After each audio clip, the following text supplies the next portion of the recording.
Today, we'll walk you through adding a robot, attaching a gun to it, and showing you how to easily remove those attachments using constraints in Blender. Let's get started. First, let's add our robot. We have a Blender file with various robot models, so you can simply copy and paste your robot of choice into your scene and position it wherever you'd like. To attach the gun to the robot, first align the gun's orientation with the robot. Once you have the desired facing, position an empty at the mount of the gun. Make sure the orientation of the robot's mount matches the orientation of the empty placed on the gun's mount. Once aligned, set the gun as a child of the empty.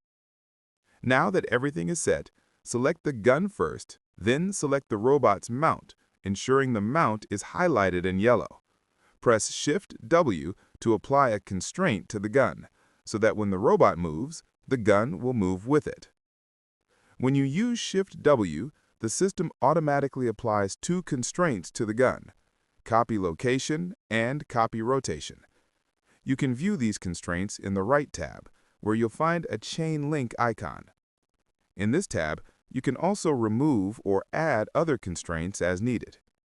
Feel free to explore this option to discover which constraints are most useful for your simulation. If you're not satisfied with the gun you've attached and want to try a different one, select the gun, then press Ctrl-W to remove the existing constraints. Alternatively, you can manually remove the constraints in the Constraints tab. You can repeat this process to try attaching a different type of gun, choosing the one that best suits your needs. Remember, these commands aren't just for this setup. They apply to any situation where you've added constraints. Keep this in mind when working with other objects in your project. Feel free to experiment with different setups and explore other constraint options to fine-tune your simulation. If you have any questions, drop a comment below.